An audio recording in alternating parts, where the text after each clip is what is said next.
Welcome everyone to the Atomic Cinema Experiment. I am Peter, and joining me as always is Tara. Greetings, citizens. And this is a science fiction movie podcast. We get together, we talk about a movie that we've watched. It's really quite that simple. Coming up on this week's show, we have a pretty new film to look at. We have Reminiscence, which is written and directed by Lisa Joy, who is the co-showrunner and creator of the Westworld TV show, and previously person of interest, works with Jonathan Nolan, who might be her husband. I think so. Am I making that up? I think that's right. Unless she's married to the prison Nolan. The prison, the prison Nolan. Don't they have a third brother that's like super shady and is in prison or something? This is news to me. I'm pretty sure you told me about him. I don't think I did. Oh, okay. Never mind. I feel like every so often Tara does this, is she'll bring up a bit of trivia, I'll act shocked and then claim that I told her, and I'm like, what are you talking about? I have never heard of this in my life. Maybe it was my sister. She's also a Nolan super fan. Okay, yes. Yes, because me and Tara's sister, we're very similar. We look a lot alike. You guys both like Buffy. Well, we both have good taste. We've established that at the very least. So, what was that look? Don't give me that. We're here today to talk about Reminiscence. We'll start spoiler free as we always do. We'll give you a warning before we get to spoilers. The basic gist of the premise is that we're in a relatively near future, although at least a few decades have passed. I don't know if they've ever actually put a year on it, but climate change has altered the world a little bit. The coast cities are underwater. They're not using cars anymore. They're using boats. They've got little docks that they've built across, like outside of the stores and stuff like that. But the big part of the movie's premise, of course, is what leads to the title Reminiscence, is that they have this technology where you can relive your memories. So think of it kind of like, almost an Inception-y. I wouldn't say quite Matrix-y, I'd say more Inception-y. There's definitely some other examples that are really close to this that I'm trying to think of, and I can't place them in my head, annoyingly. Blade Runner, Altered States. Altered States a little bit, yeah. Like, basically, you can just sort of live your memory again. Not someone else's. They don't go down that path. They never even suggest if it's possible or explain why it can't be done. But you can relive your own memory. You pay for it to be done. They put you in a tank. You got a little head thing on. Strange Days. Strange Days, yeah. I think Strange Days is maybe what I was thinking of more than anything. Yeah. Because Strange Days, of course, you could live someone else's memory, and that was a big part of that movie's premise. It was kind of like a recording. And you can feel what they felt, which is very much what's happening here. Yeah, but only what you felt. You don't feel what someone else... So it's just your own memories in this case. And it's kind of like a noir-esque kind of thing, where there's a mystery, and Hugh Jackman plays the lead role. He kind of falls for this mysterious woman, played by Rebecca Ferguson. Thandie Newton is around as well. And there's a couple other faces that pop up that you'll recognise from various things. But it's this mystery where once she disappears, he goes looking for her and tries to figure out who she was, what she told the truth about, what she lied about, who what was her life actually like. And that leads to kind of some revelations and, yada, yada, yada. That's the gist of the premise of the film. So that's Reminiscence. So I guess I'll ask the question. Tara, my glamorous co-host.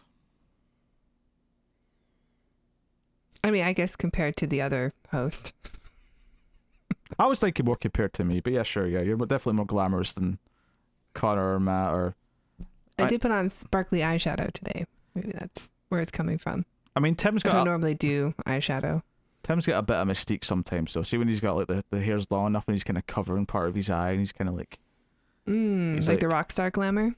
Yeah, he's got a bit of a daddy's waiting for you kind of shtick going on.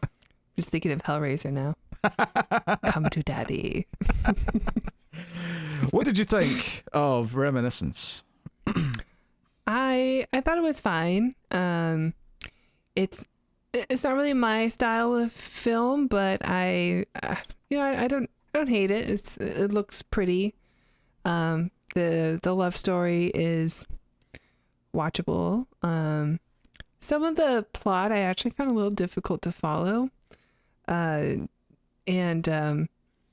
I could tell this movie was supposed to be like a lot more mind bendy, where they imagine that you would want to rewatch it over and over again to like pick up on all the hints from the twists and turns. But I don't really want to watch it again, so I'm good. It's fine. Interesting. I don't want to just say you're wrong, because that's, it's a dickish thing to do, and it's very. Would be the first time. It's, it's abrasive. It's a lot of things, but that being said, you're wrong.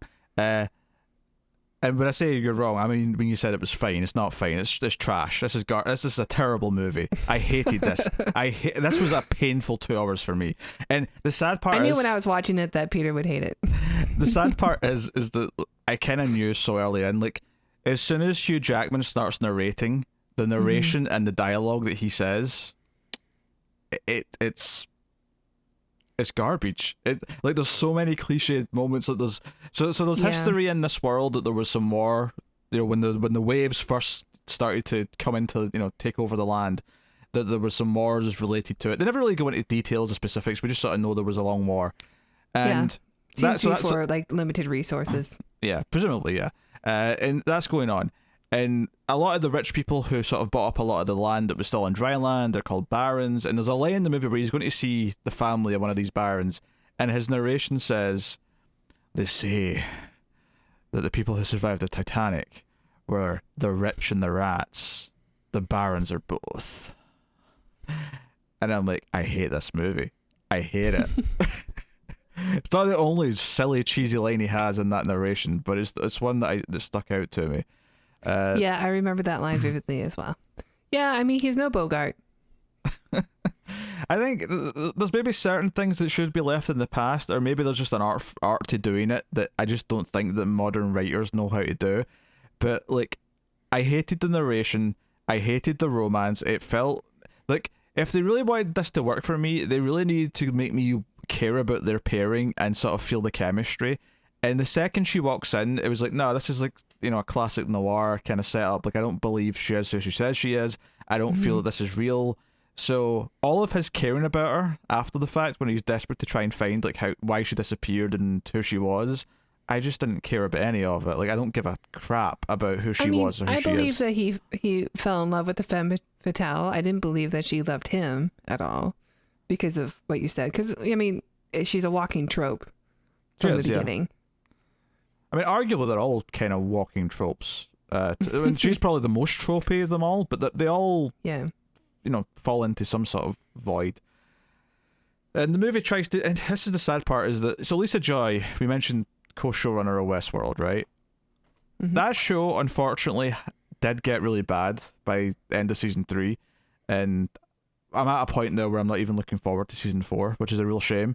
Because season 1 of that show was very good. And one of the things that was so impressive about that season was how it played with narrative structure. And not only just the order of which things were shown, but how it kind of was manipulated and fed into the plot. And had like a sort of feedback loop with the plot where it had meaning. It wasn't just that we were seeing it in a certain order. It was important how we were seeing it from the perspective of the characters, right? And this movie kind of tries to play with that as well a little bit, because it is dealing with memories and sort of and watching memories back. And I don't think it's a spoiler to say that fairly early on in the film there's a moment where you realise that we're at the end of a playback of a dream, and then he kind of wakes up and it's like, okay, some time has passed and we've jumped ahead in the story. That happens like at the end of Act 1-ish kind of in the movie. And I just kind of felt like... But I wasn't at a point now where I cared about what was happening. And you've jumped ahead with this assumption that I do care about what's happening. And everything after that point felt stilted. And it's not, I wasn't even really liking the movie before that point because something felt off about it with the narration. It was going for this style that I just don't think it was hitting. I will say, right, obviously some concepts of this movie are definitely the sort of thing that I like, that we like even. Like, I think it's fair to say that we're both into the sort of, playing with memories and playback of memories and like falling victim to nostalgia. Like those things are definitely ideas that we like. I will say that some of the visuals of the cities underwater look kind of cool. When I say underwater, I mean they're underwater up to a point. Like, they're not, like, the buildings are still sticking out and they're still using them. No, I think the design of this like semi-apocalyptic world is pretty cool. And there's some set pieces, and there's like a fight that happens where, you're partially above ground and then in the water, and I like that scene. I thought that it was using the environment well. There was some conceptual things that were kind of cool ideas. Some of them were very underused. Like they make a point of saying that because it's so much hotter in the daytime because of climate change, that they actually, everyone's like business hours are nighttime now, and most people sleep during the day because it's just too hot to like really want to do anything. So we still see a lot of scenes in the daytime though. We do, but that's the thing though, is I think the point of those daytime scenes is meant to be, this is the equivalent of a nighttime scene in a regular movie. It's meant to be when things are quiet, and it's meant to be when shady things happen. That's when people are sleeping together, and right. But they don't do enough with it to really, like there's some sequences later on where like a murder's happened during the day, and the idea is that it's meant to be like, oh, it's during the day, so this is actually when everyone's asleep for the most part, so it's quieter, so this is when a killer would strike, kind of thing. But the problem is the person that he's killing is doing like chores, and I'm like, this just feels like a normal daytime scene. Like, like why is this person, and especially the person that this other character's with in the scene, I don't want to spoil things yet, like why are both of these characters awake and doing things if this is meant to be normal nighttime for this world? So it just it felt weird. And they should be miserably hot. Like if it's to the point where they can't, like the whole world has just shifted to being nocturnal, then it should be very uncomfortable for them to be like active during the daytime. And Hugh Jackman's still walking around in his coat like a badass the entire time. He never it's not like he takes his coat off and he unbuttons his shirt and he's like, okay, I need to try and cool down. Like that would have sold me the idea a little bit, but they never do that. Yeah, I agree. I definitely noticed that. But I mean, the design of like all the places that we see that are partially underwater, or even when you get to see like the barren area or the land that the barons own, where you see these big dams and levee systems and these this artificial land that's been created to be above the water line, like that kind of stuff was neat. But honestly, like the storyline that was away from the main character just trying to find what happened to this woman, I didn't really enjoy following that story, and I don't really like where it goes in the end very much. Wow. It just some of the character motivations don't really land for me. What story away from that? That was the only story. Well, I mean, like when we start getting into like this criminal underworld. Oh, okay. I mean, I get what you're saying. But I feel like that's all part of the same story because it's everything connects to it. So it's just like I suppose her reason for disappearing, I don't enjoy that story. The movie's a convoluted mess, right? The story's trying to be more complicated than it needs to be because it wants to be a mystery, and that's a problem. But go back to concepts that I like. There is actually one mechanical concept late in the film that I actually really like as an idea. Unfortunately, in the context of this movie, the scene doesn't do anything for me because I don't care about the characters, I don't care about the story, I don't care about anything that's going on. But I like the idea if you put it in something else with characters that I do care about. So I'll get to what that is in spoilers because it's deep within spoiler territory. Sometimes I do that if I'm like not liking something that I'm watching. I'll like say, okay, but if this was a Star Trek episode, would I like it? So is like the concept good, or is it just the characters? That's how you figured that out for yourself. You say, honestly, like I do that a lot. If this was a Star Trek episode, would I be into this? Yeah. But that's kind of how would Picard handle this? That's flawed logic coming from you though, because you're delusional and call every Star Trek episode a 10.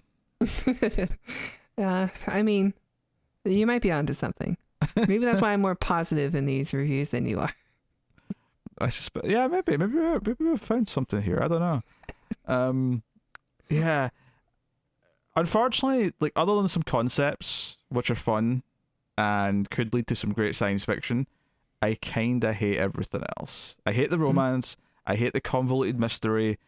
I hate that they try to tack on all these extra elements where, okay, yeah, it makes sense that the police or the DA use them to interrogate people to see their memories, right? It makes sense that they do that and they get warrants to do that. But I'm like, that could be just a whole movie. You could have him helping in an investigation. Yeah, honestly, that was a good scene, I thought, because I'm like, oh, this is a cool concept that is like would definitely be used in the future. One of the few things, again, this is a conceptual thing, I guess, more than anything, but I did like when they set this up is that, you know, so when because because the way Hugh Jackman's job works when they're doing this. So Thandie Newton's like his assistant who does like all the technical stuff, and she's like sort of working at the computer. And what he does is he talks to the person who's asleep with a mic, and the idea is that he basically talks them in. Them. Yeah, he talks them into certain memories where he says, "Okay, so you were there in this, remember a time when you were at this place," and then he sort of adds more details, and then that person will trigger the memory, and that's when you get to see it, right? It plays out like at their base. They've got a big like hologram looking thing. When they're doing it for the police, it's just a big sort of TV screen basically, but they get to see the things, right? And they set this thing up when he's doing this is that if you actually give them something that's incorrect, so one of the cops like gets frustrated that he's not getting to the point, and he grabs it and says, "Oh, you did this, show us when you did this." And then the guy like starts to like freak out with a seizure, and like the computer's like going all nuts, and they explain that, well, no, you just told him something that you assumed that never actually happened, and because of that the memory doesn't exist, and it sort of causes a brain block, and they start to freak out. I guess it's a good lie detector test then. Yeah, no, it's a good. I thought that was a good idea, because later on it's used that it was a good setup and payoff, because later on it's used when he says something, when Hugh Jackman says something about something he cares about, and it causes a reaction, because it was something that he says that he likes. He says a good thing. He says something that he's happy about, and then the guy that he's sort of investigating reacts this way. In theory, if you cared about the characters, it's a really good moment, because you realize, like he does in this moment before he says it, that, oh no, that's not true. There was more to this. And then he goes digging deeper, right? So it's set up and payoff. I always talk about this in movies and TV shows, where if you almost create a couple of things in any story, especially in science fiction, where it's like a language, right? Where you teach the audience something so that when it's brought back up later, it means something to the audience without having to say anything, right? You've already set it up. You've already said, 1 + 1 = 2. So later on, when they see that number 2, they know exactly what it means, right? Just to boil it down to like a really simple scenario. So that's there, right? So clearly that there is some talent here, and I don't know if this is, because I definitely see some of the weaker elements of Westworld sort of sneaking into this in a way. I think it kind of looks like Westworld. It's not quite as pretty, but it could just be the setting. But it like the city and stuff, it looked a lot like Westworld season 3. Lisa Joy's definitely directed some really good looking episodes of Westworld, so I mean I can't really fault that. I do think with a lot of these movies or these types of stories though, with the noir detective narration and it's jumping around, and then and specifically in this case you're adding in the idea that we jump in out of memories at random, where it'll just cut to, because we skip a lot of the relationship with the mysterious woman. We skip ahead at a certain point, like I kind of mentioned. I don't think it's too spoilery to say that. That's kind of the setup of the movie. But throughout the film, as we're continuing, every so often it'll just jump back to a scene with her, and it's the idea is that he's like revisiting a memory at various points in the film. But because of that, it just kind of feels like we pause the plot every once in a while so we can see another scene between them to try and make us care that he's lost her, or that he's missing her, or that he's like, oh, I really want Fergie back. I want my Fergie back. I don't know. Me. Yeah, well, Rebecca Ferguson, Fergie. Oh, sure. Is that what the tabloids call her? I don't know. That's what I'm calling her. Yeah, I mean, I didn't mind I thought they had a little bit of chemistry. I know they've worked together before in The Greatest Showman, which I didn't see because, I mean, quite frankly, it just looked bad. So I didn't see it. But apparently they had chemistry on that set as well. So I thought they did all right. They're both really talented actors, and I mean, the setup of the femme fatale thing, like, okay, like she's probably there for other reasons and she's not being so truthful, but his passion for finding her, like I bought that. Sometimes it was a bit frustrating even. I mean, when you say you buy it though, did you feel like, did you feel it? Like, did you care? I mean, yeah, that's the part of the story that I did care about. I never did. Like the entire relationship just felt like kind of like a bit of a. I didn't feel chemistry. I guess that's first and foremost the problem. But like once they started like going to it, and once they finally sort of start being intimate, like I just never felt it, and it kind of. It just all felt like setup, and I think part of it is that I just don't like a lot of the tropes that this is trying to play with unless they're done really well. Like I think when it comes to the femme fatale walks into the lead detective's life, and he's not really a detective, but he kind of in essence becomes one in this. Like I almost never really enjoy that in modern movies. Like maybe is it noir films in general? I mean, all the ones that we've reviewed, you do not like. You don't like Blade Runner, obviously. Even the sequel you didn't like. Alphaville you didn't like. Maybe it's just a genre of film that you don't like. I feel like there's classic noirs that I've liked though. I mean, most people like The Maltese Falcon. I like that one too. That's about. I like Alphaville also, and obviously I like the Blade Runner sequel. I guess classic noir is just not, but noir stretches though a lot because there's a lot of films that I love that people would class as noir. Like if you go to Criterion Channel right now and you look at their neo-noir section, there's films in there that I freaking love. And admittedly, I wouldn't really call them noir. Like I wouldn't call Body Double a noir. I'd just call it a thriller. But you know, but if that's a noir, then technically there's noirs that I love. But there's a specific type of noir that I guess maybe I just don't like that much. But I do think the movies from the 30s and 40s and 50s do it better. And I think it's because it's more pared down. And it just feels like it's relying on the performances a lot more. I think modern noirs, when they try to do it, just feels so flashy and like, I don't know, fake to me. Yeah, like they're trying to channel something. I was actually thinking about this earlier when I was watching the film. Like, does the noir just not work anymore? Is it just too tropey that we can't get past that? And I was thinking, well, you know, Westerns used to be really popular and they're not anymore. But when you see a good modern Western, like it's really impressive. Like Open Range was such an impressive film to watch, I thought, when that came out. And I saw it multiple times because it was just like, I don't even know what that is. I've never heard of that. Oh, it came out in like 2003, 4-ish. Oh, so nearly 20 years ago. Okay.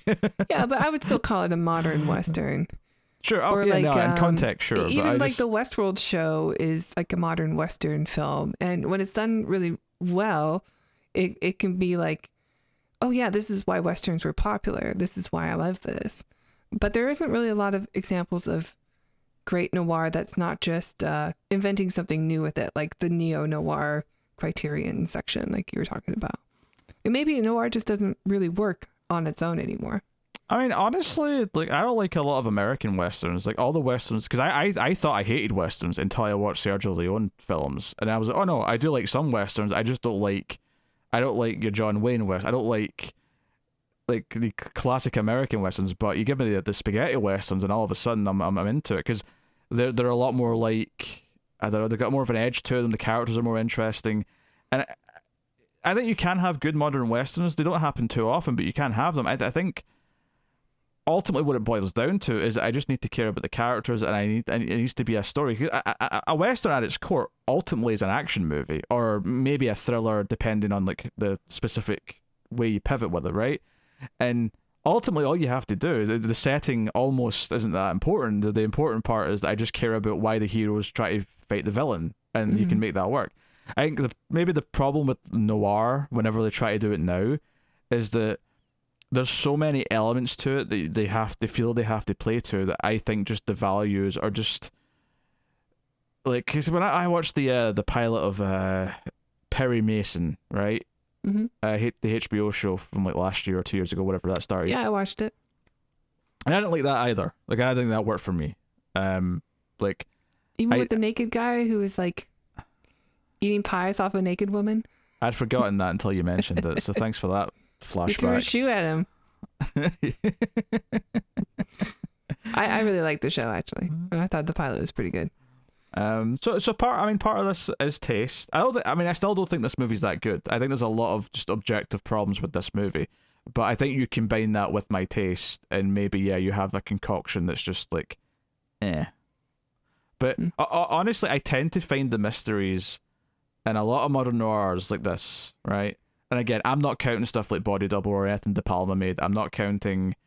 I'm trying to think what else was in that, but there was a bunch of things in that neo noir section that I loved. But there's a bunch of foreign films too, so I'm just not very good with foreign films, unfortunately. The point I'm making is there's clearly a whole subset of films that some people do call noir that I love. So I have to acknowledge that by some people's standards, I love tons of noir.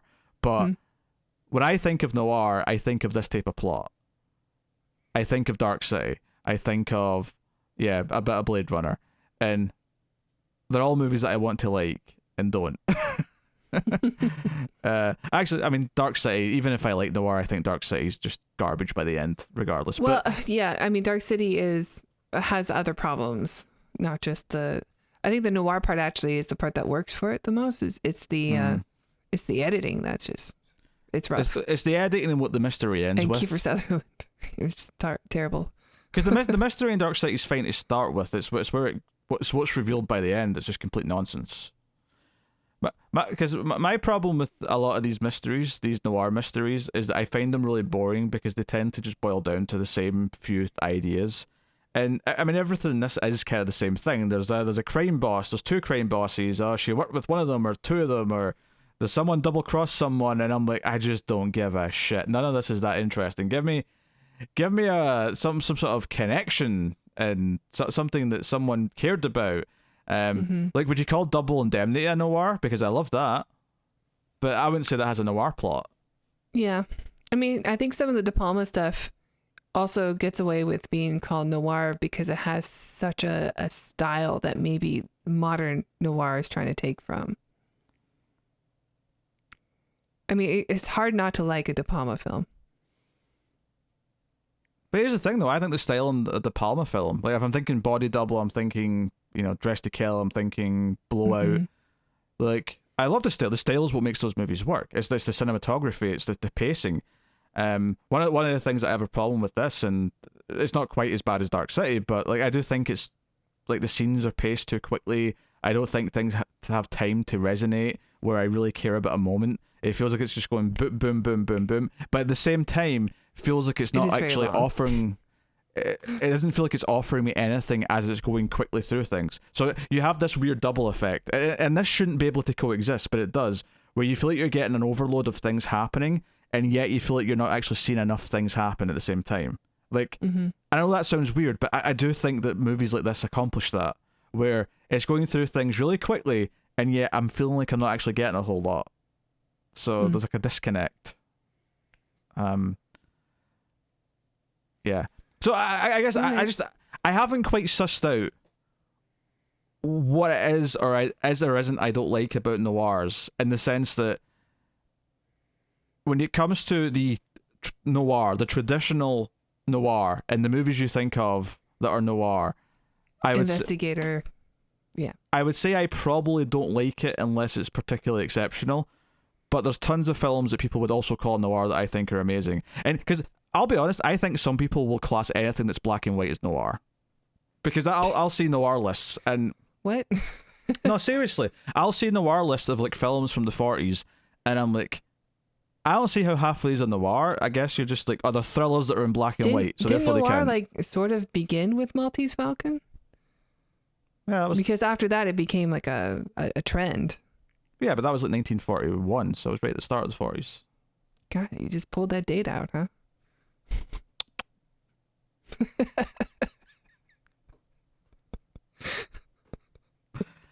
Well done. The worst part about that is that I can't wink, so I tried to wink there. I don't know how good it looked, but that's why I did the tongue clicking. For you, audience. I did the tongue clicking just to make sure that my attitude got across correctly. So, like anything from 1941 on that's still in black and white. Well, I'm not saying I class it as that. I'm saying that sometimes I'll see. Yeah, I'm just trying to understand this. Yeah, I'm just saying that sometimes I will see lists of movies from that time period that are labeled as noir, and I'll go, yeah, like Maltese Falcon, sure. Yeah, that's noir. Like, there's no denying that. But it's worth mentioning that Maltese Falcon, amongst the thrillers of the 40s that I like, Maltese Falcon's probably lower on the list for me because it is such a traditional noir in terms of its plot.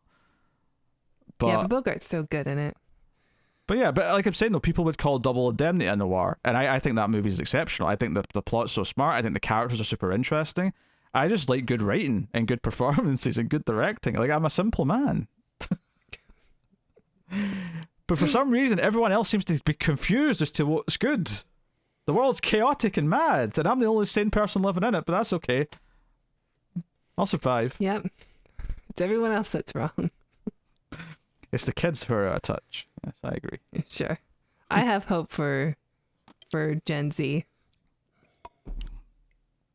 You mean Gen Z? Well, we'll see. Gen Z. That's harder to say. Hey, I mean, I'm not opposed to using the Z because I'm Canadian, so we use Z up there. Yeah, in the Great White North. You've conformed. I'd probably go 50-50 on Z versus Z. My best friend growing up in Canada, her name began with a Z, so I heard it spelt out so much that it's still like programmed in my brain, much like kids' phone numbers from back then, you know. But I hear Jay-Z a lot, Gen Z. What was the name beginning with Z? I'm curious. Sabrina. Sabrina. Oh, it's exotic. Sabrina. I like it. Her family's from Norway. It's like it's like Sabrina, but with a Z. Yeah, I was going to say it's almost like the space version of Sabrina. She should be living on a space station. It's like sometimes they'll do those like fancy things where they'll like, this is an episode set in the year 3000. That's when she's Sabrina, not Sabrina. S's have all been replaced by Z's. Probably just if she was an alien, it would be Zabrine. And her cat Zalem. Anyway. I get it. Yeah. Okay. All right. Spoilers. Let's get into it so we can be done talking about this movie. See, you're trying to be more positive, but you clearly don't like it that much. Well, I mean, there are things I do like about it. Like, I don't think it's terrible like you do, but I definitely don't like it enough to recommend. I don't. Let me make this clear. I don't think it's like complete garbage in the sense that, like, clearly there's some production value. Some CG's a little spotty at times, but there's clearly some production value. There's good cast members, and there's some good concepts. But so it's not like, you know, last episode we did a true utter stinker, right? We did a true bottom of the barrel for Hollywood standards stinker. This is obviously above that. This feels more well intentioned. It's just not that good, right? But in terms of a watching experience, I did find this tedious. Like, I was bored to tears, and I couldn't wait for it to end. And you know, like, I'm not gonna lie. Yeah, there's a point like about halfway through where I was looking at Twitter a lot whilst I was watching this because, you know, there's only so much attention I can pay to something I just don't care about. And the movie just couldn't, you know, there was a point where I knew it wasn't going to win me over. Like, this is it, we're done. Now I'm just seeing it to the end so that I can critique it properly and, you know, talk about the endings and whatnot. So here we are. How does it begin? Spoilers. It starts off with a nice shot, actually. Looking over, I wasn't sure what city it was at first. He says Miami, I think, later, but where we see like all the streets are all water up to a certain point, and then there's like a dam. So then you get to like a sort of it looks like Venice, Italy, but in America. But then you get to like a dam, and then the streets beyond that are actually they're still wet. Like, they're still like a sort of, it's more like just a puddle consistently. Yeah, nobody wears socks in this future for sure. But, you know, there's still street level, and they're still getting into buildings. And we meet Hugh Jackman, who starts narrating, and right away this narration felt a bit off to me. It felt like they're going for that classic noir thing, which I don't think.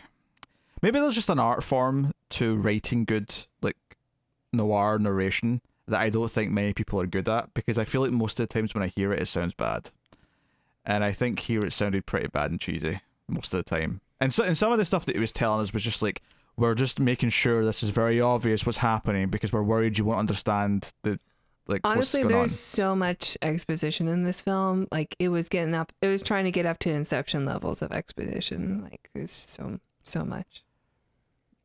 Now, I'm not going to take that as a slight, because I think you would agree that while there might be more exposition in Inception, although I'm not sure I do agree, you would at least agree that it is delivered in a more satisfying manner. That's like the worst part of Inception, but sure. But it's better than the narration of Reminiscence. I guess I would rather hear it from Jogo Lev. Well, he's a very charming man. Like, I could listen to Joseph Gordon-Levitt explain things to us. Yeah. But the thing actually, if you want to compare them slightly, I would say that what Inception does is that it starts you off in like the dream, right, and then it sort of like pulls you out of it. You get something from context, and then it spends a while as we're introduced to a new character who's new to the whole thing is being explained to, right? Which is a normal technique. You know, you have someone new who needs to hear all this explanation, and that's how you do the exposition, right? But with Inception, at least you're sort of thrown into this world, and then it starts to unravel it, and then it explains it as you go, and you learn more rules. And to be fair, a couple of the rules they bring up in this are interesting enough, and they should have rules. All these sort of ideas should have rules. But it's just constantly... It's like, there's exposition, but then it'll swift to like a cheesy line where he'll use a metaphor, or he'll talk about the water's trying to break into the city, but one day we'll all be underwater. And I'm like, shut up!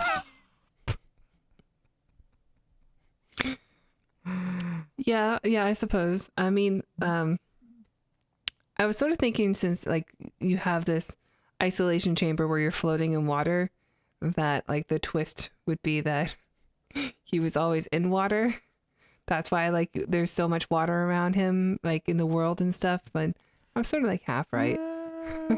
I could say, well, I Because mean, there's always like, even when they're not outside in the water, there's always like water spilling over tables and stuff like that are shot. Hold on, just before we go to the next thing I'm going to say, did I say spoiler warning yet? Did I actually make it clear we were in spoilers? I feel like we've both mentally moved into that space. I don't know if I actually said it. Spoilers. Oh, did it? Okay, all right, I just wanted to check. Yeah. All right. So, well, it's not so much a twist, because I see because you're getting that like a big twist where he's been remembering things the whole time, and in a sense, that's why the narration is supposed to be there too, because he's like talking to Tandy Newton. Huh? What do you mean talking to Tandy Newton? He's talking to himself. So let me explain this properly, right? So basically, at the end of the movie, he's basically deciding that he wants to just live out all these memories over and over. So the idea is that the narration that we've been hearing throughout the film is him. He's recorded a tape of himself doing what he does for other people, where he's remembering, just to basically trigger all the memories so he can remember all these times he spent with this woman. And that's kind of but it's not like a twist in the sense that it's like, oh shit, this is what's been happening the whole time. It kind of presents it in a weird, just kind of like mundane way, where it's like, oh, technically that's kind of been why we've been hearing narration, but we've also been seeing it play out as well. It's not like, oh, the rug's been pulled out from under us because all of a sudden, it's just like, oh, that kind of justifies the narration at the end. Doesn't he also have to talk to Tandy Newton's character about like he's doing his confessional to her, and he starts at the beginning, which is when he meets the girl. So that's sort of where I thought the narration was coming from, was because actually like this is the memory of him like telling her everything that he's reliving. Well, no, because when he tells Tandy Newton everything, that was for the police. That was his confession. Mm-hmm. I took it as the what he was listening to was something he recorded for himself. It was different. That was specifically there to trigger all the different things. Mm. Yeah, you're probably right. And hence why some of it's so romantic versus the facts that he probably just told Tandy Newton. Or Tandy Newton. Anyway, back to the beginning of the movie. Yeah. So... yeah. I just don't give a shit about the plot of this movie. So, so it sets out some things. It sets up a couple of his regulars who come in and like visit some old memories. There's a guy who lost his legs in the war who wants to remember playing with his dog. So I mean, okay, that makes sense. Immediately I had some questions. So I'm like, okay, they're clearly watching these memories play out as they're doing this for him. And I'm like, well, if it's a sexy memory, like they're going to see everything. And sure enough, they do, because then Clementine from Westworld pops in and wants to remember having sex with some guy, and it's like, okay, I guess to see everything. Which actually, it led to me one of my So after we established Buckle that, up. and this is important for the plot later, that Clementine's here to remember having sex with some dude, right? That is an important setup for later. So Rebecca Ferguson shows up as May, and she's like, I've lost my keys. I need to remember where I lost my keys. Which, first of all, made me laugh. Like, I'm like, really? You're going to go and use a service list? Yeah.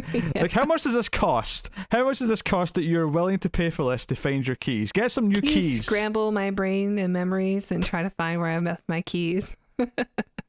This is just like everything they've presented so far is like remembering emotional moments that are important to you that you have to experience again. It's like, I know this is fake. I know she's not actually lost her keys, and this is all like a ruse because she just needs a reason to be there.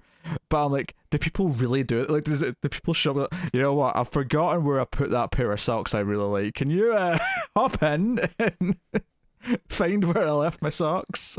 I mean, imagine for like sentimental knickknacks Sure. stuff. Maybe you'd want to try to find that. But I mean, obviously, keys are important.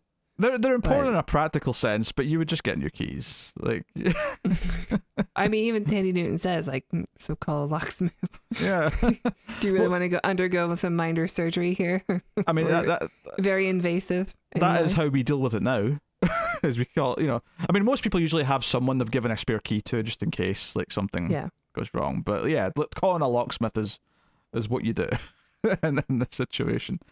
But like, it's one of those things where normally I love like the filmmaking being creative and pretty, and at times it is kind of pretty, although it's trying a little hard. And I think there's no moment in this movie that's exemplifies that is when Rebecca Ferguson first walks in, and there's the beam of light coming through the window, and she's like kind of got the halo light around her, and it's in silhouette almost, and she's angelic. Sunrise. But I was like, oh my god, this is just too much. You're trying too hard to make me like. This is not what's going to make me care about this pairing. What's going to make me care about this pairing is actually her character having something for his character that maybe he's lost, or like maybe he finds something in her that he's not felt in a long time, or something like, give me a character reason. But no, it just presents as, oh my god, she's an angel, she's beautiful, oh my Wolverine claws have popped once again. She's Rebecca Ferguson, or Fergie as you like to call her. So you were checked out by like minute 5 in this film then? Pretty much. Yeah. All right. I'm trying to decide in my head mentally if my joke there about Wolverine's claws popping being a stand-in for an erection is good enough to mute you when you talked over it when I edit this. I've decided in my head. The answer is no. How dare you? That was a funny joke. Look, I already had to edit the IMDb review section of the last one so much because you were ruining it, okay? A section wait I add that the audience have been very positive about. They love me being salty with the IMDb reviews. I'm sorry. And I had to chop it all up because Tara was getting all snooty about it and ruining my jokes. Well, when it's just two of us, I forget that there's an audience. I'm like, all right, come on, let's move this along. Exactly. When you take that tone and you say that, that's the phrase that kills all the buzz and what otherwise might be a very enjoyable, light-hearted moment. Yeah. Okay. See? Do you feel the buzz draining from the podcast, everyone? Do you feel it? Just from your ego. Do you feel it? Anyway, what was I saying? Something about, Wolverine claws popping for erection. Oh, yeah. So Ferguson just walked in. And she's like, I lost my keys. That's just also stupid. I lost my keys. So the remember to say, I've lost my keys. And they're about to close, and Jackman's like, no. Tandy, prepare the tank. A beautiful woman wishes to have her services. She will get them. And Tandy Newton's just like, for F's sake. It like goes and like, although she's not speaking with her English accent, she's got an American accent in this, which was distracting. I'm not gonna lie, because I'm used to her with the English accent. But anyway, so they set her up. She does a good job. Yeah, it's not a bad accent. I'm so used to her like sort of proper, like English accent. It was odd. But so they set her up, and he's explaining to her like, all right, so we're going to put you in this tank. You put this head thing on, and we've got like sort of swimwear that you can wear. Well, sure. And she just sort of and she's going to do it. She just She's got like a fancy like red dress on, and she just lets it drop to the ground. And Jackman turns around, and she's like, well, you're going to see everything anyway, aren't you?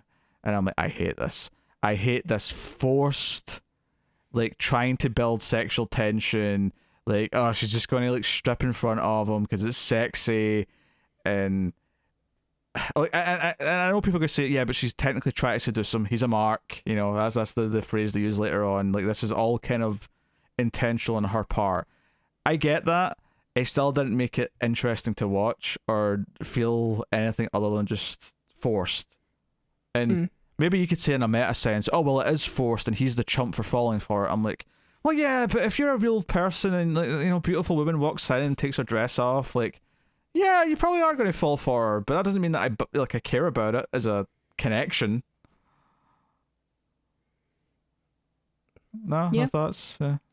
I mean, not really. I mean, it was basically at this point where I'm just like, okay, well, I mean, no woman would do this unless they're trying to seduce him. So, I mean, she's already had all the tropes anyway, but this is the moment where I was just like, okay, well, that's ridiculous. So, clearly she's not who she says she is. Mm-hmm. It's actually very lucky in that like when he was going for the memories to find her keys, that he didn't accidentally go down to any of the ones that would have revealed who she was. Yeah, there's a lot of like careful plot devices. Don't get me wrong, like, obviously the bad guy who was kind of forcing her to do all this stuff that we find out about later, obviously in the key scenes that are there for him to discover about the keys being dropped, he's conveniently hiding because he knows that he'll be seen if he isn't. But like, it would be very easy for him to stumble into, perhaps, like, when she like made this deal with this guy or whatever, a lot of the things we get from him later, like, he could have accidentally found those this first time in the movie. While with all he's the searching for, like, all it would take for him is to phrase something slightly differently, like like, what if he said, like, let's talk about why you're here, like, and not in a way that he was looking for something malicious, just that's how he may have phrased it, and like that may have just revealed, oh, why she's here to trick him. Yeah, that's a good point. Like, oh, okay, well, there's that movie plot in the gutter. Yeah, there's a lot of conveniences. Yes. So yeah, from there, he's she has a fancy dress on because she was singing at a club, and he falls for her, and even the song that she's singing is picked because she's done her research and they know that he likes this song because his grandfather used to sing it to him or something like that. And from there, like, they help find where her keys are, and she heads off, but he's like thinking about her, and luckily for him, and it's not really luck, she did this intentionally, she left her earrings behind, so he has to like track her down so he can give her earrings, and they head it off. Like, he walks her home, or boat rides her home.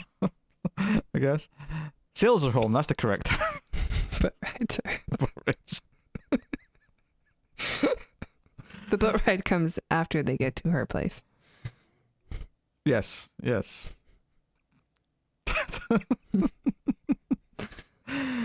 I'm just trying. Motorboating. I guess it's a motorboat. Yeah, I guess that's what that sounds like. But I don't know. Boat rides. Anyway, so they get to her place. She, kind of lures him in. That he's like gawking at her. They spend the day together. And it's when they're sort of chatting on the balcony afterwards, where it kind of starts to like act funny, and then you're like, oh wait, this is a memory, and he wakes up and he's like, and Thandie Newton's like, oh, it's been months, Wolverine, why are you why are you watching these memories? You're an addict. He's like, why would she leave without telling me? Something's wrong. She left without telling me, damn it. And I'm like, oh, I guess we skipped ahead, and I guess I'm supposed to care that she disappeared and care that he wants to find her. And that's not, like, and let's keep in mind, the only reason why he even gets a lead to go and find her is because one of the cases that he's given to look into from the DA, which is to like sort of look into the memories of this guy who's actually kind of dying. Like, he's someone who's going to die soon because he was attacked or in a gunfight or something, and he's basically in a coma, and he's called in to do this, and it just so happens that the guy they're having him look into the memories of, and the sort of the main sort of mob boss, was it Saint Joe? I think was the mob boss guy's name. It just so happens that he's interacted with her in the past. He's interacted with May in the past, so he sees May in the memory, and he immediately becomes obsessed and like starts looking down all the paths of the memories that could lead to more of her. And the DA is like, "We don't care about this junkie. Why do you keep talking about this woman? Yeah. We're here for St. Joe." And Tandy Newton's just over at the side, just been like, It had to be her. "Welcome to my life." Here she is. Here she is in these memories. I didn't hate the scene, actually. I kind of enjoyed it. I mean, it was a bit frustrating that he also was just ignoring the reason why he was there and just trying to find everything about this girl, and the cops are just like, "What the hell are you doing?" but I was, I was into, okay, well, let's see what happened to her, like the mystery and whatnot. Yeah, I mean, I didn't really like that she popped up in the stream because it just kind of felt eye-rolly to me. And I guess that's my problem with these types of noirs, is that I just kind of feel myself rolling my eyes at any time there's a convoluted like connection. But Yeah. what I did like about this scene is what I mentioned earlier, is that this scene sets up some of the rules for like when someone's under and you're talking to them. Because this is where the cop sort of grabs the mic and says something that makes him almost die because he's like, "Oh, you made a deal with this guy," and blah blah blah, and Hugh Right. Jackman's like, "No, like what you just made an assumption and it turns out you're wrong because there's no memory to back this up." I'm like, okay, that's a good rule, and that is something that comes up later, and it's paid off in a nice way. So I like those elements of this scene because it sets up some interesting concepts. But I mean, yeah, like all the DA and cop stuff feels like, obviously it is important because it sets up where he's going to go looking for her now. This is how he gets like a thread to pull. But like, otherwise it feels so tacked on, this whole extra element to the movie. It just feels like it adds so much like convoluted stuff to the runtime. The movies really should have been simplified to if you're going to go just for the emotional side and you just want it to be about someone looking for a woman who they care about, and like, why did they leave, why did they run, and sort of discover some bad stuff at first but then ultimately a good thing that shows they have a heart by the end, which of course that was going to happen. It's like, well, just make it simpler than this. You're shooting too far, basically. Yeah, I guess some of the plot I actually don't quite have figured out yet. So maybe as you get into it, I'll be able to piece things together. But some of this part of the plot was a bit convoluted, I thought. It absolutely is. Basically from here, I don't know if a lot of it kind of goes really quickly, so I don't know if I may be skipping a small part here, but he basically decides that he's going to go and look for In New Orleans. in New Orleans. He's going to go look for the St. Joe because that's where he is. Because I can go and maybe ask some questions about May. Was she here? Has she come back to him recently? Because this memory he saw her in was like 5 years old. This was like before she ever met him.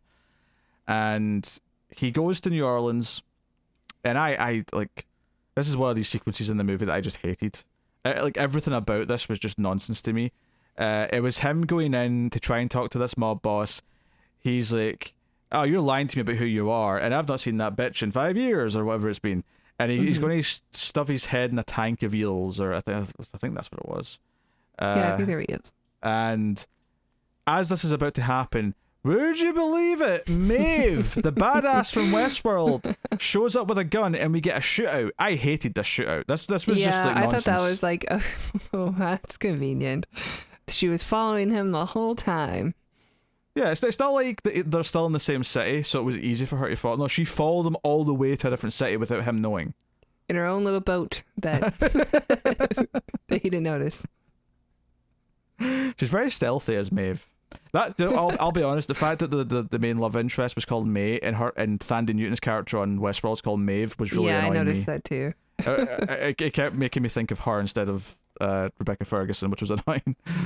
But hey, whatever. What was Thandie Newton's character in this anyway? I keep calling. Oh, Watts. Yes, that sounds familiar. Watts. Short for Watson. Yeah. We'll just go because I feel like they do a lot to bring up this war that happened and the fact that both Jackman and Newton fought in this war. And it comes up multiple times where it explains why she's good with a gun. Although there's a joke that she's not actually that great at aiming it, but she's tough, whatever. And it shows that he tries to avoid using guns. And there's a couple of moments where someone like lets him go because he's a vet. He's like, "Hey, I fought in that war too, so I'm not going to kill you like my boss wants to. I'm going to let you go."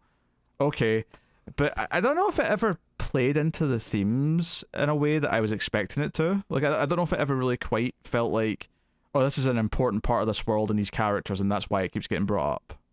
Mm. No, it's just little things, little details of, like, there was a war that happened. We don't really know much about it other than, like, a lot of people were involved. And the world is pretty much, like, at peace with where they are now. But I don't really know. I think they mentioned something about, like, we're past the war. Now everyone's accepted what the finite resources that they have in their area. Maybe it's just too difficult to fight a war now because of all the water. Yeah. Yeah, I don't know. I never felt like it came back into it in a way. Because obviously, part of the theme is the danger and nostalgia, right? And all these characters come in to look at... And I wasn't even sure what it was getting at, because...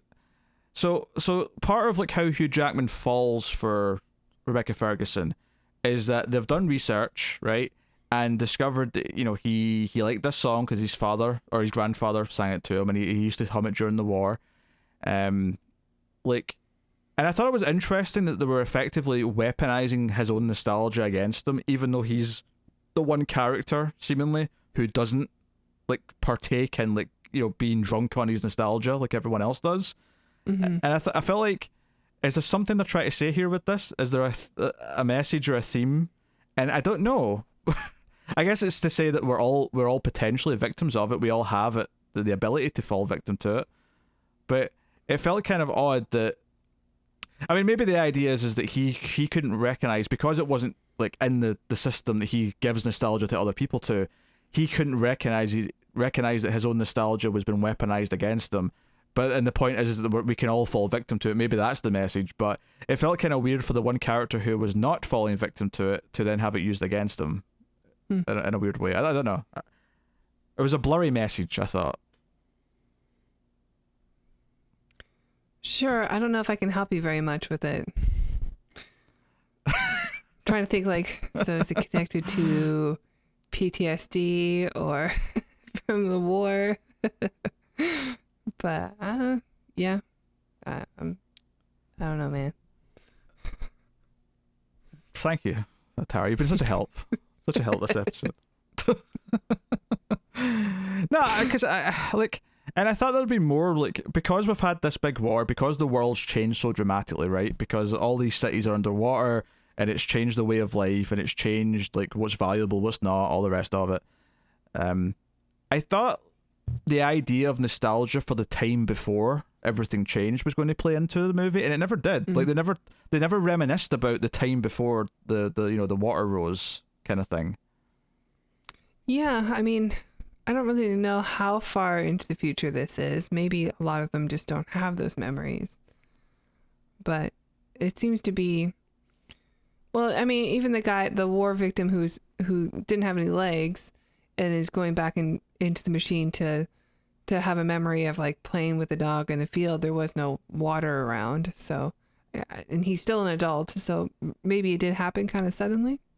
I mean, we know there's still dry land. I mean, presumably the middle of the country's still dry. Like even like relatively close by, Hugh Jackman, when they go to the courthouse and stuff, like that's all on dry land. So clearly, it's just the coast, and it's like maybe there's like an extreme area right at the coast, then there's a sort of middle tier area, and then once you get so far in, you're back to just normal dry land again, I presume. Yeah, I'm not sure. I mean, the mountainous regions probably are still above ground. Like the Baron's house that we go to is just a big field, and that's all looking normal. Yeah, but that's like artificially made. So because you see like a one of the CGI effects of this great landscape, and you can see like the waters all around it being dammed up, and the dry land is built above all of that. So it's kind of like a big cylinder in the middle of the ocean. Okay, fair enough. But I do think there's still some dry land. But the age of the character, though, you're talking about, the guy with the legs, or with no legs, I should say, he's maybe only like 10 years older than maybe he was in the flashback. So it doesn't feel like the war's that long ago. Yeah. And a lot of the people who are vets from the war all seem to be, they're all kind of middle-aged, so it doesn't feel like... Yeah, it doesn't seem like it was that long ago. Yeah, they're all in their 40s and 50s. They're not like, 60s, 70s, 80s. I mean, I'm sure some people did fight who were older, who were that age, but like all the characters we see in the movie who say they were in this war are all at most 50. Like, they're not super old. So yeah, that says the war wasn't that long ago, and the way Jackman describes it at the start is that after the city sank, war broke out almost immediately. So it does suggest that some of these characters were probably at least kids before the cities at the edge fell. I don't know. They didn't fall, you know what I mean? The water rose, but I don't know. It's given the theme of the movie, given that right from the start we're talking about characters who are addicted to their memories like a drug, they're addicted to the nostalgia like a drug. I was expecting more to deal with the idea of the world from before and the idea that we'd always be looking back. And it never felt like it came into it. And that's not necessarily a problem per se, because if that's just not what the movie wants to do, that's fine. But I was kind of waiting for this idea of like being seduced and like intoxicated by nostalgia to be a bigger deal in the movie. And I don't know if something you can't get back. Yeah, but sure. I don't know if it ever felt like it really got... I mean, I know he makes this choice at the end where he does just want to live in these memories forever now. He doesn't want to do anything else. Whereas Thandie Newton's character is the opposite, where she's made this choice to go forward. We find out throughout the film that she has a daughter that she left, which was funnily also making me think of Westworld a little bit. Me too. But she has this daughter she left, and she's got a drinking problem. But she kind of leaves the movie about halfway through because Hugh Jackman just tells her to piss off because he's like, no, you're not going to stop me from doing any of this. And then she's gone for a long time until he goes to see her towards the end of the film, and he gives a confession to her. The idea being the police can look at this memory from her. And then the ending has a time jump where she's an old lady and she's got like a granddaughter who she's with. So clearly she patched things up with her daughter. She's clearly back in her daughter's life, and she has the happy ending where she has moved forward. I don't think the movie sells me on the idea of the tragedy of him making this awful choice to just basically go into a coma.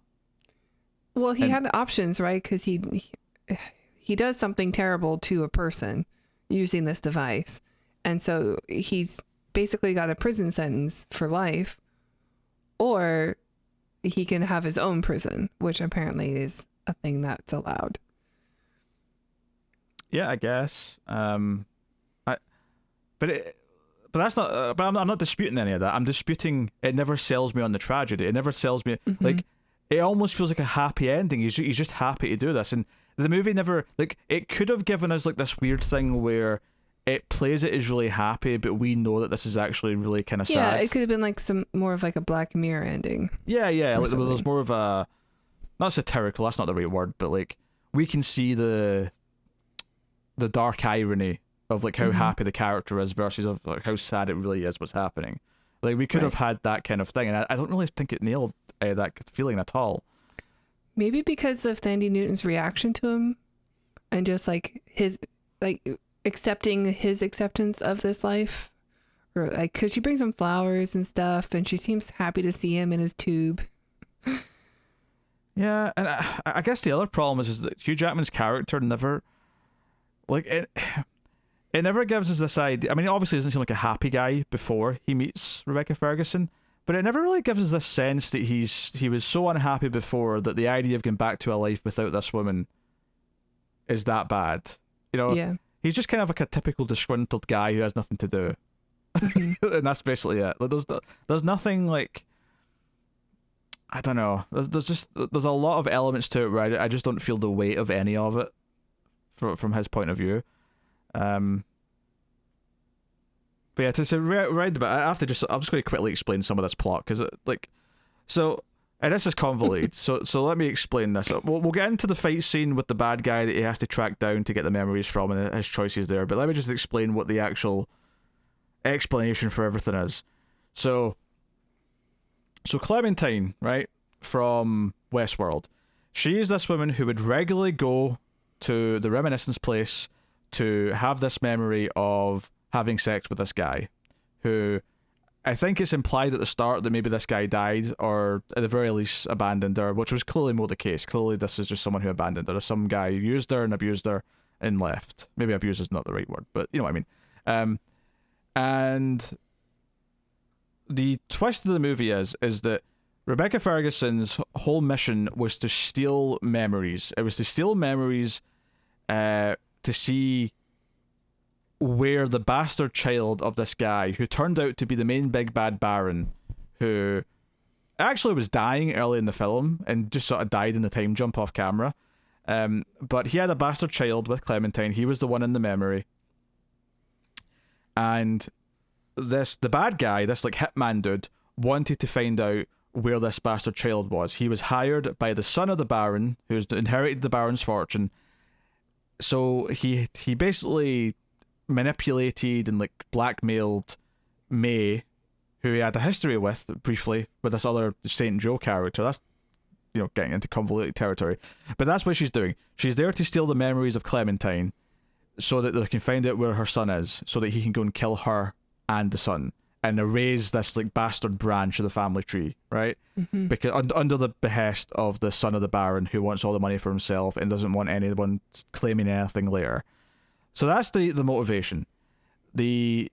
Throughout all this investigation, though, we get like the Baron's wife is senile and just like pays men to pretend to be her husband and dress that. She's basically doing the same thing as the Reminiscence, but actually acting it out. She's got like a set where her husband showed up in a certain hat, and this is where she didn't tell him she was pregnant. She was clearly already like months pregnant at this point because she has a baby bump, but. Mm. It's like she wants to relive this perfect night where they were dancing in this old clock shop. Yeah, I guess, she recognizes Hugh Jackman, so she used to go to the Reminiscence a lot and live this memory. And now she's sort of trapped in it. So I guess it's the danger of the nostalgia, or maybe something went wrong and she's like, there's a little bit of brain damage going on. Yeah, they mention a couple of times that if you visit the same memory too much, you can kind of get messed up by it and become attached to it, and maybe that's just all that's happened to her. Maybe it's not a sickness, it's just that she's done this to herself with the technology, which that's fair. The sad part, it doesn't really matter though. The movie never really makes it feel like it, you know, like it doesn't feel important. I suppose it's supposed to be the cautionary tale of the technology, but it feels like such a, like, everything with her and her weird delusion and her son just feels like a tacked on thing that sort of like ties into the resolution of the plot, right? Because Hugh Jackman goes back later once he knows what's happened and he threatens him, and the kid's a little chump who, and I say kid, he's like 20 or something, but you know what I mean, like he's young and the son. He thinks he's a badass, but he can't shoot Jackman, then he can't even kill himself out of fear. Whatever. He's not interesting. Is what we're getting at. So so that's all going on, right? And the reason that he finds all this out is because he tracks down this bad guy who used to work for St. Joe. He's the one that manipulated May into doing the job in the first place to fall for, or to get Jackman to fall for her, so that she could eventually break into the vault. And because we see they've got this big vault of all these like slates of memories that they've recorded, which I guess it's never really explicitly stated why they bother even keeping these. I guess it's just when someone comes back and says, I want to like relive this same memory again, they can just put it in the player and go, right, here you go. They don't have to find it again. They can just, you know, do that. So whatever. Yeah, they talked a little bit about having to keep an inventory for reasons and keeping it in a safe so that it doesn't get into the wrong hands. Some sort of legal thing. Well, they mentioned the legal thing because they're recording it as well with a camera. Mm-hmm. but I don't think that's what they've got on the slate. The slate's more like coming from the memory tech, so I think that's more like an actual recording of the memory from the device itself. So and maybe that also falls into legal reasons. They have to keep a legal record of everyone they reminisce with. Maybe. I guess. Surprised there's still a law in this land. Firefly, I'm trying to record a podcast. I'm sorry, Pretty Cat. You have to go away. So, but anyway, so he tracks down this guy. They fight. Some of the fights kind of interesting in that they're fighting in this sort of building out in the like this just I don't know, a place that's been abandoned, and it's like an opera house, but the opera house itself is underwater, so they're fighting in like the dry parts that are above. And at one point, like the bad guy is trapped in a piano. His arm's like trapped in the top of a piano, and when the piano becomes too much weight for the floorboards that have obviously been wet for however long, it sinks in, and so we get this like visual of him sinking with a piano, and then Jackman has to dive in. And it's an interesting moment. It's an interesting use of the setup that you've given the movie. I wish there was more of that. I wish there was more of using this unique setting. It was also very pretty. It was a pretty shot. Oh, sure. To look at. But they can see here, which again is something I wish they did more with, is this idea that he can't actually kill the bad guy because he wants to look at his memories. He can't look at a dead person's memories, so he has to go and save him. So you've got this setup where the good guy can't kill the bad guy, but the bad guy doesn't care if he kills the good guy. So that's something I feel like it should have been played with more. I will say there's a couple of camera movements and like cinematography moments in this fight that I do think are in. There's a moment where he's sort of like trying to find them through like all this like the clotheslines have been set up, and he's like going through the sheets. I mean, who's putting clothes up out here in this abandoned area of the city? I don't know, but whatever. Let's not question it too much. So, that's like an okay moment. There's a moment where he jumps from like a rooftop to like the fire escape in the other building, and it's kind of, I thought it had a good oomph when he landed. It felt like kind of like, I felt the pain of like having to like grab your own weight after that jump. Like, it was almost like a modern Bond film. This chase anyway kind of reminded me of something from like the opening of Casino Royale, except that there's like a bunch of water, so if he misses, at least maybe he'll land in water. That's true. If he landed in the water, he wouldn't die. He'd be fine. Yeah. Probably.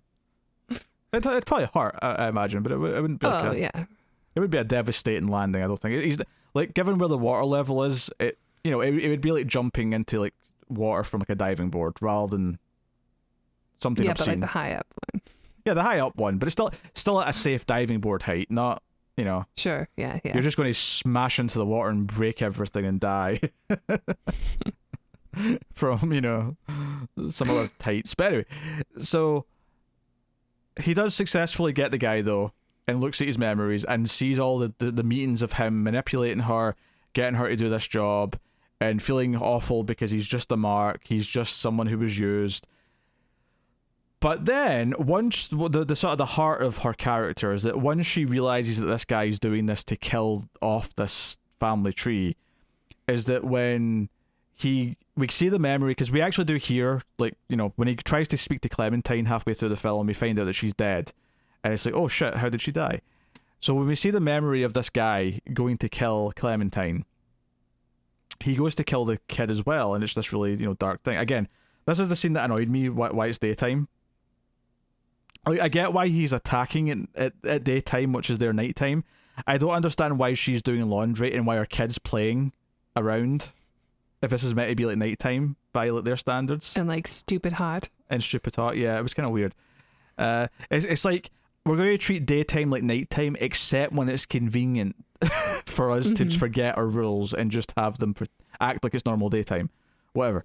I guess there's plenty of waters who cool themselves off. True. Isn't that true all the time, though? Yeah. In the context of this world that we've created. So, but the big moment here is that Rebecca Ferguson shows up and like grabs the kid and says, no, don't go with him, come with me, and like grabs the kid, goes onto a boat and saves the kid, right?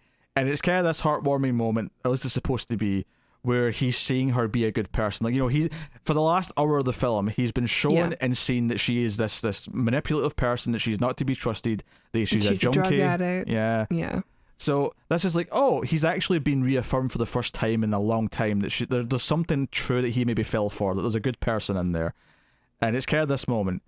And this is the one, probably the best moment of the whole movie, is where he gets really cocky about this, and in a good way, but he's like, yeah, she escaped you and she got away, screw you. But then he starts to freak out. And this is what we saw with the guy at the police station earlier, or the DA's office, right? Is it's like, oh no, that's not true. This is not the end of their interaction. She didn't get away. So then he's like, oh, you saw her again. And he kind of like triggers this next memory, which is, and this is the best idea this movie has, is that she realizes she's going to die, and she does die. She effectively commits suicide in this scene so that this bad guy can never find the boy, right? So that she can save the kid. So it's a really selfless kind of act. But the best idea this movie has is that when she realizes she's going to kill herself because she can't let this guy find the kid, is it occurs to her that Hugh Jackman, because of what he does, if he's going to be looking for her, he might actually like look at this guy's memories. So she chooses to talk to Hugh Jackman through this bad guy in the hope that he will one day see the memory and will hear this. So it's it, and I thought this was by far the most interesting idea this movie had, and I wished I cared about the characters, because it's actually a really cool idea that she would leave a message like this for him, you know, especially because it's one thing to leave it to like a friend or someone else that would be more obvious, but the idea that she's saying this through the bad guy is actually a really interesting twist on it. Yeah, and when we first see when Hugh Jackman first catches up to the bad guy, he's like with a woman who, like, he's asking her to give him the same speech that Rebecca Ferguson is giving him in this memory. And she has similar hair enough that Hugh Jackman, when he walks in and sees her from behind, thinks that it's her. Yeah. But that's part of the point of the scene. So like thinking back on that scene, it's like, oh, like he really did feel the love in that moment, because it was real. Like she was talking to him as though he was the man that she loves. It wasn't until she said his name at the end where he's like, wait, Nick? What? Who are you talking to? Right. Yeah, I agree. It's a good moment, and I did really enjoy that. And it's the big turnaround for her character. Like, oh, she wasn't just playing him. Like, it was real. Like, she did feel something at the end, at least by the end of their relationship. And the thing that I have an issue with is, why would she like sacrifice herself for this kid? Like, I get that it's selfless or whatever, but like the whole point is that he's going to inherit land that would go to some other guy who maybe is an asshole and doesn't deserve it. But there's no guarantee that this kid is going to grow up to not be an asshole also. I mean, that's true, but I mean, you can't really... Like, no, she's going to sacrifice herself so that this kid can inherit a bunch of land. Well, it's true, but we know that because she tells a story to Hugh Jackman earlier about how she was taken in by this nice woman who lived on like a house in the middle of the ocean, which I guess is normal now, just because everything's on water, so why not? Yeah, it's Waterworld. Also, before we move on, I just want to say, so we mentioned that the bad guy was having this other woman repeat lines that Rebecca Ferguson said, and he asked a woman who had similar hair, similar kind of build, the idea that he's making her be like Rebecca Ferguson. I would like to give this the first replica award for forcing a love interest to pretend to be another woman. Oh, okay. We're keeping track of that now, huh? But we have the Red Hat Award, which is not anything to do with making America great again. It's this from a movie we did called Cosmos, which is where this like Red Hat had their club name on it, was this like really weird, and it doesn't have to be a hat. Like the whole idea is that represents an item that's given this emotional significance that's maybe over the top. They're all part of this secret club of friendship. And now we have the making someone pretend to be someone else for their own, sexual or emotional gratification. That's the Replica Award. Yeah, that movie has a lot of problems. And Replica's not a movie that we have reviewed, but I did make some people watch it on stream. It's a Riff Tracks movie. Go check it out. From the director of Birdemic. Highly recommend. Right. There's a lot of Birdemic jokes in that one too. Yeah. So I wanted to say that before we moved on, because we're we should probably talk about what happens to him too.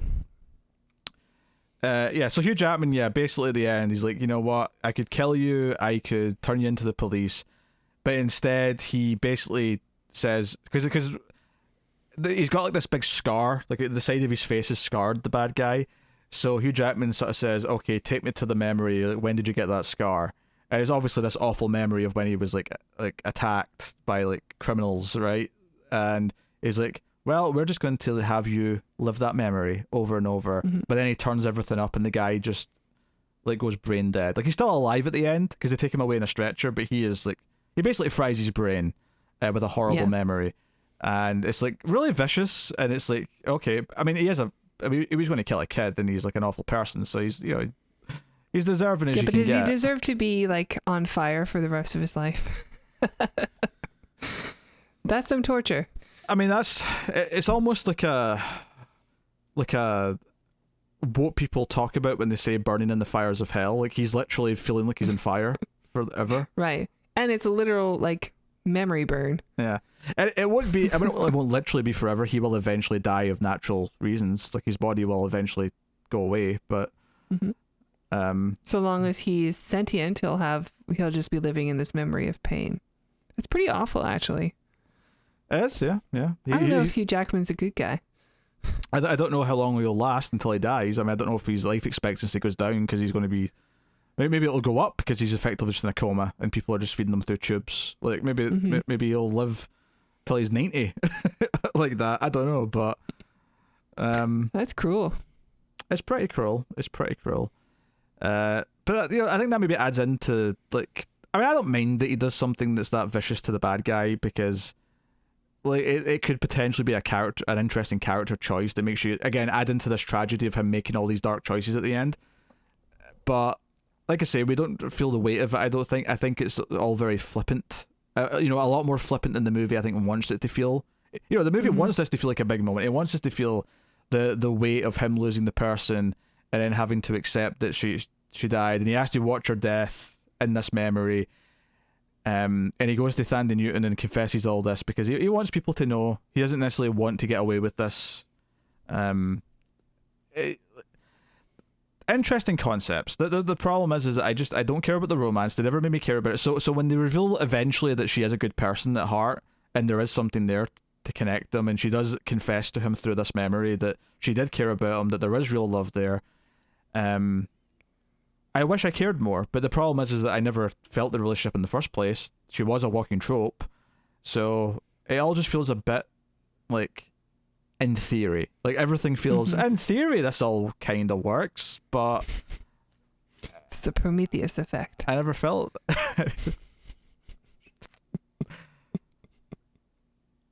It's not a terrible. I don't know why, but that's not a terrible comparison. So it's something you said there clicked.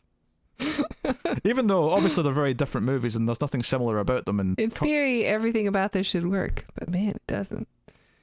Though plenty of people disagree. Aye, stupid people. Aye. Oh dear.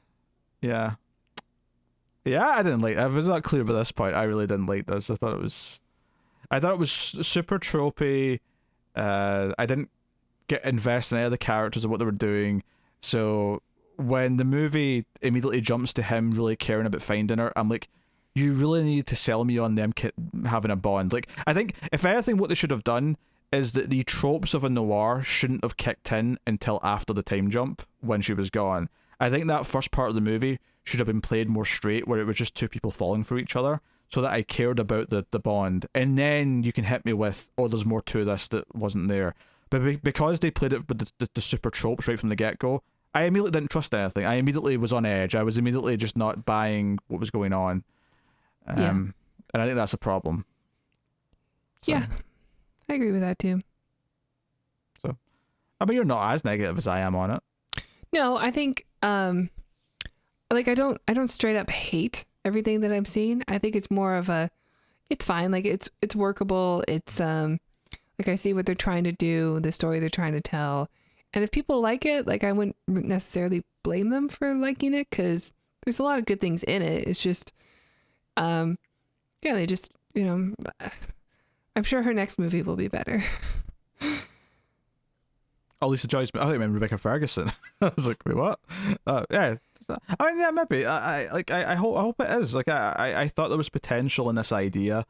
Having someone who was connected to Westworld is good in theory, although that show has gradually gotten worse as it went on. I didn't finish the third season. I just sort of dropped out of it. I will though. I'll go back to it.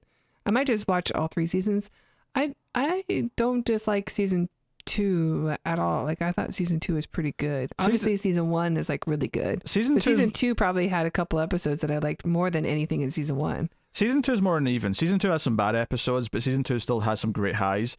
Season 3, the problem with it was that it's a little uneven, but there's actually a really good couple of episodes in the middle, but then all of the stuff in the back half is bad. Like, the last 3 or 4 episodes is like so uninspired in how it tries to tie everything up. It just isn't.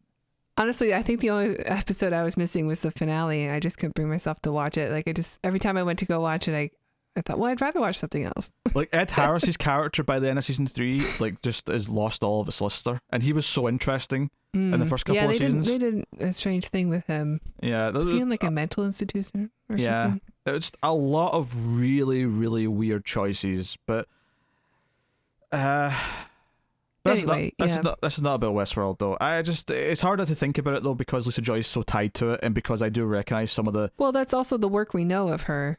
I also recognize some of the dodgy, like, scripting and some of the dodgy, over the top kind of attitude to the concepts that I've noticed later in Westworld. I was noticing in this, and it was even worse in this because it was just that's all the movie was that.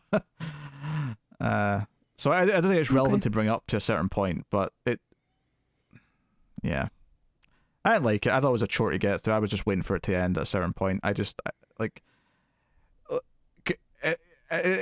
to its credit, it's consistent, because when I realised 5-10 minutes in, like, what it was, and I didn't like it, like, it never wavered from that. Like, it never did anything else. Like I say, some good ideas, but yeah. What are you rating it, Tara? Go on. Hit us with it. I'm gonna give it a 5. I don't think it's the worst.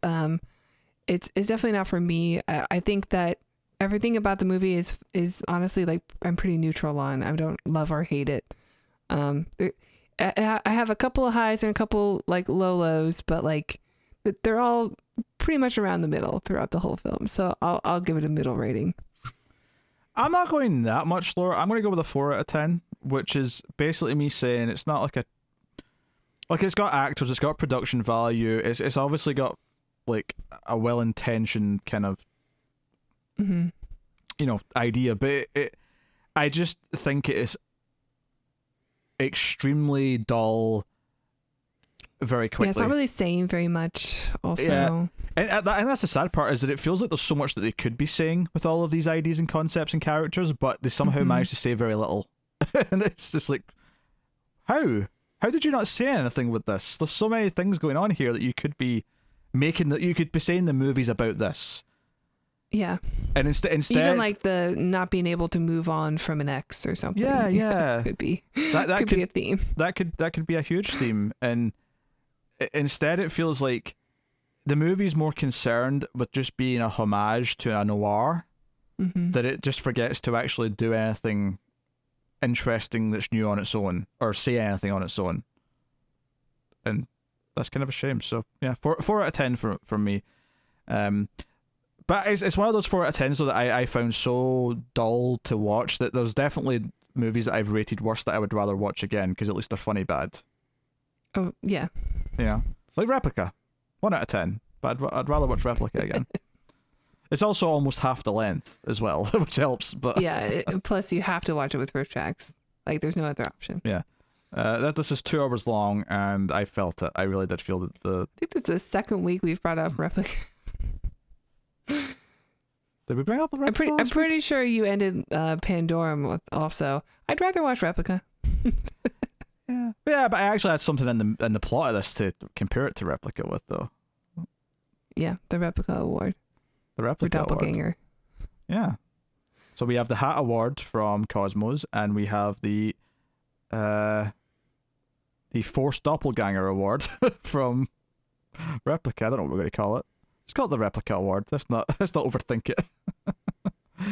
But there you go.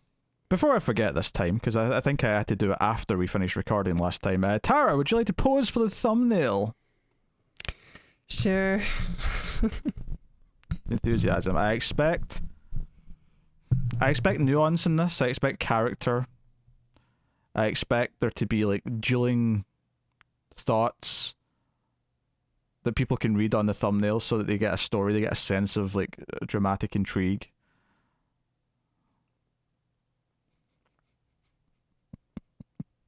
All right, 3, 2, 1, pose.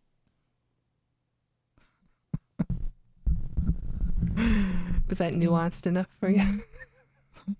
I feel like whenever I ask for anything, she won't do something specific to the movie, and she'll give me just this like face. But you look at some of them are so creative, you know. Like Tara will do like a screen Sometimes I have face props. or like a prop, yeah, or they'll be like, you do the Matrix pose for the Matrix or something. Like I don't know. Well, an inspired movie inspires an inspired pose. Put that on a poster. I don't know what you do for this one, admittedly. Like Just go to sleep with a bunch of tubes connected to my brain. yeah, I don't know if you get like a head massager or something you could put on and pretend that's the stuff to put in the head. Just a kitty cat. I just thought anyone who speaks to me on a regular basis may need to massage their head occasionally. You're not wrong. That's what the is for. Yes, for the audio listeners who didn't get to see what Tara just did, there was some rubbing of the temples. It was like a double face palm with the massage, scalp massage.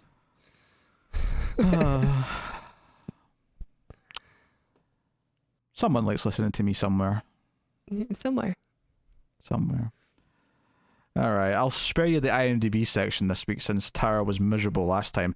Although it's not gone forever. Give the people what they want. No, it's not gone forever. I think when there's a movie that I think there's potential in the IMDb comments or reviews, then I'll bring them up. I mean, this movie just came out. There's not enough time. I don't imagine. Although, I'm curious though, is there any 10s? Is anyone blown away by this movie? I just want to see how many there are. 59? Wow. What in the shit? Some people really love noir. 59. And there's 68 ones. Okay, at least there's more ones than 10s, which there should be. It's so extreme. I imagine most people are like where we rated it. There's 70 give it 4, like me. And then there's 82 give it 5, like you.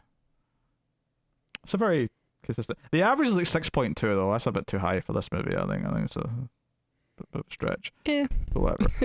Anyway, you can let us know what you think of Reminiscence if you've seen it in the comments below. Like, subscribe, all that stuff. Get us on the Twitters at Screams Midnight for all the Male Fuzz movie stuff. That's the Ace, Screams After Midnight, and Sacred Hockey Mask. All of it belongs on the at Screams Midnight Twitter now, so check us out on there. But you know, all that stuff does help out a lot. Liking, subscribing, dinging the bell, all of that does help on YouTube. Rate the podcast 5 stars with a nice review on iTunes or whatever podcast app you use. Those things all do help us, but you can support us financially. Is that correct, Tara? That's right, Peter. If you enjoy. see, that was a softball. You have to stop laughing. I set it up because you always start off with "that's right, Peter." Yeah, what's wrong with that? Okay, you can support us financially as well, and I'm also very handsome. God damn it. That's right, Peter. If you enjoy the reviews, please check out our Patreon page. It's patreon.com/MildFuzzTV. And if you donate as little as $1 per month, you will get access to bonus episodes of The Ace. So you can check out all your favorite sci-fi B movies with David Carradine or Garrett Graham in the starring roles, or yeah, lots to choose from. And if you donate $5 per month, you'll get to vote on what we watch once a month, and you'll get access to these episodes a day early. Yeah, I hope the current vote winner is better than the last one, because Pandorum was a woof. Woof. Ben Foster, though, he's pretty talented. Ben Foster? Ben Foster. There you go, that's the show. That's the Atomic Cinema Experiment. Thank you for joining us. Next week, next episode, Which, you know, Tara, the one decision Tara made right from the start of the show, she wants us to tell you what's coming next week. Luckily, I remember, so I can tell you, and that I remember is too. yes, it is Predator 2. We're going to return to the Predator franchise because after these last 2 episodes, I need an easy watch. I need a fun watch. I need something that I like. So we're going to do about Predator 2. It has been a long time for me since I watched that movie. Yeah. And hey, next week we got Gary Busey. Like Bill Paxton. Bill Paxton, ladies and gentlemen. Bill Paxton. Finger licking good, to quote the man himself. That's next week on the Atomic Cinema Experiment. Thank you for joining us. You've been a terrific audience, I assume. Sitting in your car, watching, lying in bed, or the best place, of course, in the bath with some candles, listening to the lyrical conversations of myself and one Tara. Thank you for joining us. We always appreciate it. Keep watching science fiction. And computer, add salsa.